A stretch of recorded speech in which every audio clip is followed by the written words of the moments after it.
Los métodos de estudio en la citología pues tienen varias vertientes. En primer lugar, vamos a la parte descriptiva, es decir, el estudio morfológico, es decir, cómo son las estructuras, cómo es la descripción de las estructuras, cómo es la organización de estas dentro de la propia célula. En este caso, tenemos el gran papel de la microscopía. Los microscopios son unos objetos que lo que hacen es ampliar la resolución de nuestro ojo, sobre todo en estructuras que son pequeñas, como las células son microscópicas habitualmente, aunque hay excepciones, y por tanto no las podemos ver a simple vista, necesitamos estos instrumentos para poder observar cómo son. En primer lugar, y asociado al origen de la teoría celular y al descubrimiento de las células, están los microscopios ópticos, que lo que hacen es utilizar la luz visible y ampliar la resolución mediante un sistema de lentes tanto del ocular como de los objetivos, que están montados en una especie de revólver y por tanto se puede ampliar la imagen decenas, cientos, incluso 1000 o 2000 veces. Previamente, las muestras tienen que estar preparadas, lo que se llama la preparación.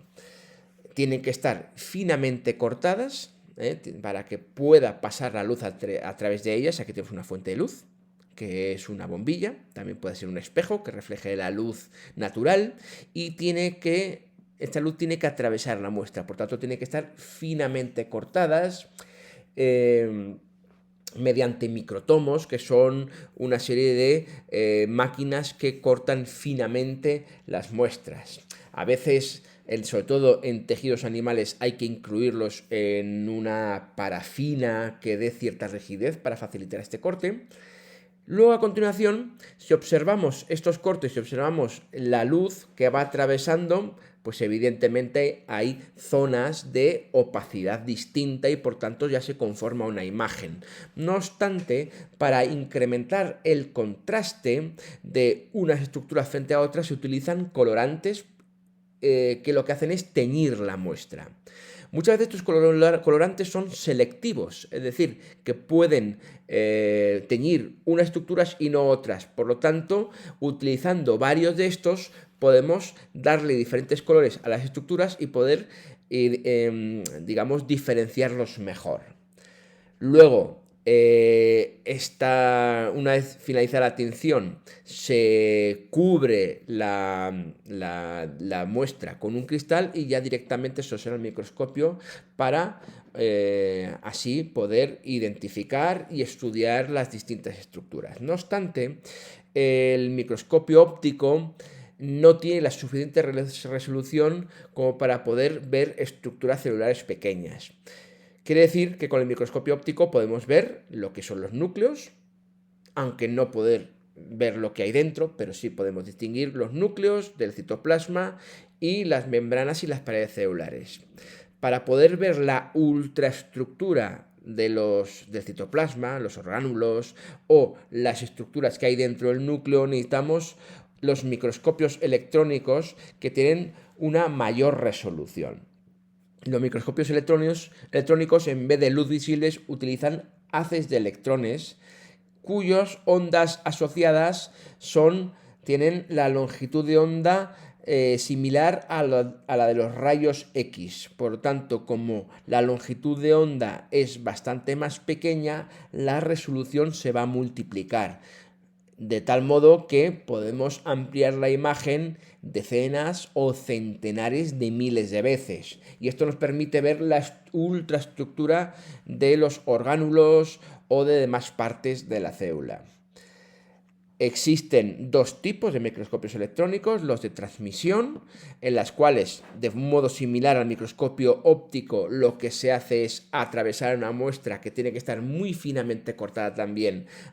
Los electrones atraviesan la muestra y habrá unas zonas de mayor densidad, otras de menor densidad, y se conforma una imagen generalmente en blanco y negro que luego se puede colorear mediante programas de edición digital. unos condensadores magnéticos harían de lentes y por lo tanto la imagen quedaría proyectada en una pantalla o en una placa fotográfica, se obtienen fotografías que luego se interpretan. Luego hay otro microscopio electrónico que es el de barrido, que lo que se hace es cubrir la muestra con con unas sales de oro, y lo que hacen los haces de electrones es rebotar y conformar una imagen tridimensional. Por lo tanto, son técnicas que ayudan a observar la superficie no solo de las células, sino de otras estructuras.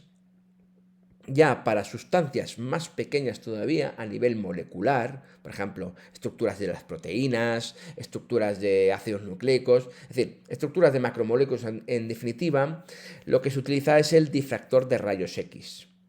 En este caso, los rayos X atraviesan la muestra que ha sido previamente cristalizada, pongamos una proteína, y habitualmente esos rayos X la atraviesan, pero si se topan con algún tipo de átomo, sufren una serie de difracciones, es decir, de desvíos de su propagación.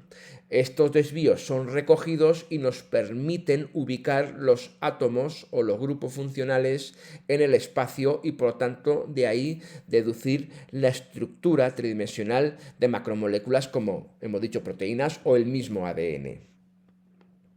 Bien, estos son las técnicas que nos permiten describir la estructura de una célula. Si queremos conocer ya lo que es la fisiología, la composición de estas distintas estructuras, ya pasamos a una serie de técnicas que permiten conocer cuáles son estos componentes químicos y su localización en las estructuras celulares que hemos podido observar por microscopía. En primer lugar, nos es conveniente obtener suficientes células para poder estudiarlas. Generalmente se utilizan técnicas de cultivo celular. En placas de cultivo, estas son placas de Petri de cristal, en un medio generalmente de agar, un medio de un gel, se colocan nutrientes, glucosa, sacarosa, y se hace una inoculación de células y estas células pues van creciendo y van reproduciéndose y el cultivo va creciendo y obtenemos un buen número de ellas. Estos serían cultivos bacterianos, pero también se pueden hacer cultivos con células eucariotas. De este modo obtenemos material para poder realizar los estudios. A continuación lo que tendríamos que hacer es separar las fracciones celulares, es decir, los núcleos del citoplasma, la membrana, luego dentro del citoplasma los diferentes orgánulos, luego a continuación también otros componentes. Para ello utilizamos una serie de técnicas basadas en la centrifugación.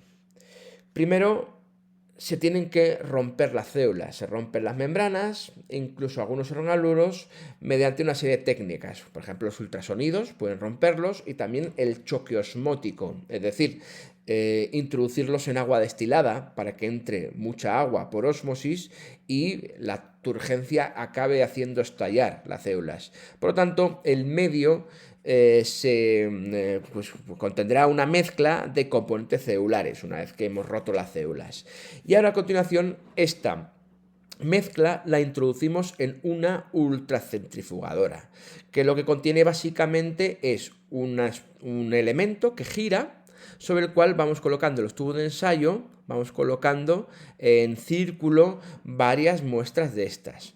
Esto, al accionarlo, empieza a girar y por lo tanto las muestras, como se puede ver, por acción de la fuerza centrífuga, se colocan en horizontal. Y al ir aumentando poco a poco la velocidad del giro, vamos aumentando la aceleración de la fuerza centrífuga y las fracciones de más masa, de mayor peso, se van colocando hacia los extremos, o sea, hacia el fondo del tubo de ensayo. Por ejemplo, si queremos separar los componentes de la sangre, por un ejemplo, sometemos esta misma sangre a la centrifugación, es decir, estos tubos de ensayo se colocan en esta disposición y, claro, los componentes de mayor masa, que van a ser las células, se van a colocar en el fondo. Primero los glóbulos rojos, los eritrocitos, a continuación los leucocitos. Y luego tendremos arriba lo que sería el plasma con las plaquetas que son de menor tamaño. Una vez que tenemos separado las fracciones, podemos estudiarlas por separados. También podemos separar los componentes químicos. Si una fracción celular, cojamos un orgánulo, a su vez lo volvemos a fraccionar y tenemos un líquido con una serie de componentes químicos distintos, ahora vamos a separar estos procedimientos químicos por su tamaño para proceder a su identificación. Uno de ellos sería la cromatografía, que se puede hacer tanto en papel como en gel. En este ejemplo tenemos uno en papel. ¿Qué ocurre? Lo que hacemos aquí es, al introducir este papel en una mezcla, por ejemplo, este sería clásico, este sería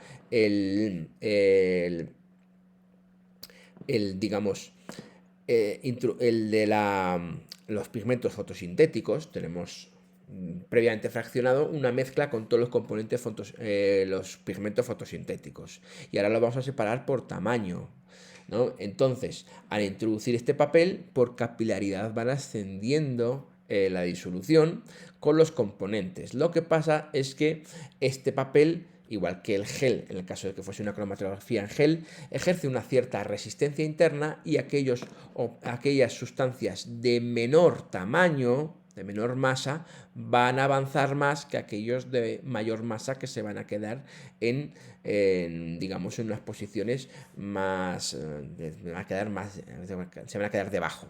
De tal modo que podemos identificar, aquí tenemos identificadas las diferentes pigmentos en el ejemplo que estamos viendo, pero en general podemos perfectamente identificar qué sustancias hay, o incluso extraer una muestra de ellas, y luego por sistemas de análisis químico podemos determinar de qué sustancia se trata.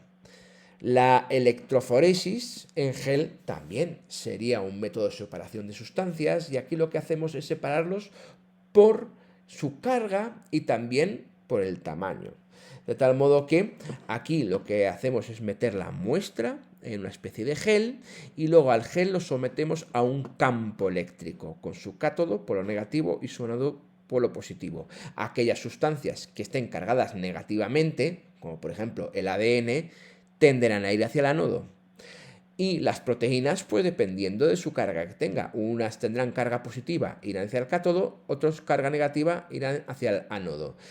Dependiendo de la carga que tengan, ya los podemos separar, pero es que además está el tamaño. Igual que pasaba con la cromatografía, el gel ejerce una cierta resistencia, y por tanto aquellos objetos más pequeños, aquellas sustancias más pequeñas, tenderán a acercarse más hacia los electrodos correspondientes. Por tanto, podemos diferenciarlos por carga y por tamaño. Y por supuesto, en el momento en que se queden en algún lugar en concreto, ya los tenemos separados de otras sustancias de composición distinta, podemos sacar una muestra y por análisis químico determinar de qué sustancia se trata.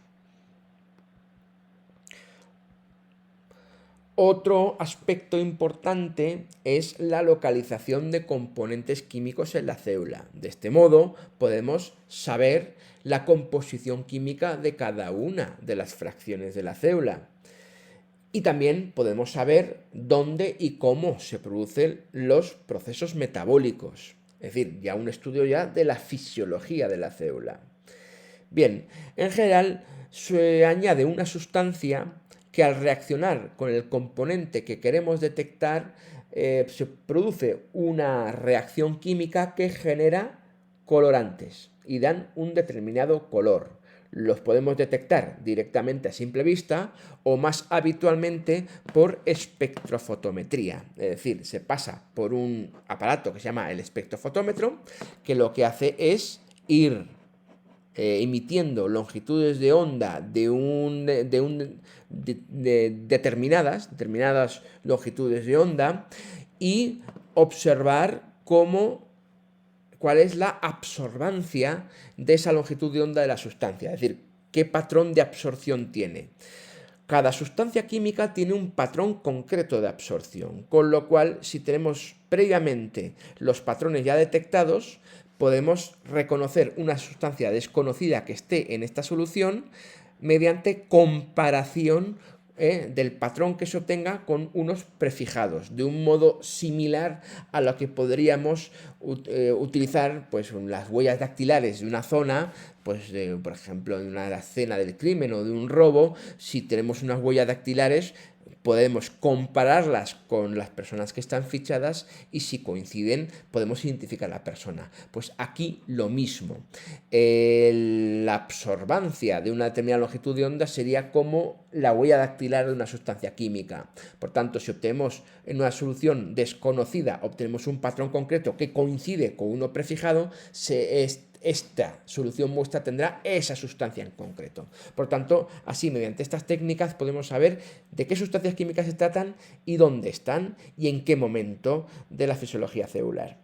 Hay otros tipos de sistemas que hacen lo mismo, pero en vez de producir color, producen fluorescencias o incluso radiactividad. Se utilizan marcadores radiactivos, como por ejemplo el carbono 14 o el nitrógeno 15, que son isótopos que emiten radiaciones que pueden ser detectables. De tal modo que si nosotros añadimos al medio estos isótopos, se incorporan a una sustancia en concreta, podemos reconocer la presencia, la síntesis de esa sustancia gracias a los marcadores que contiene. En definitiva, esto sería un resumen muy amplio de todas estas técnicas citológicas que han permitido el conocimiento de no solamente la morfología celular, sino incluso de su funcionamiento, es decir, del metabolismo, que es lo que vamos a ir estudiando a lo largo de todo este bloque 2 de contenidos.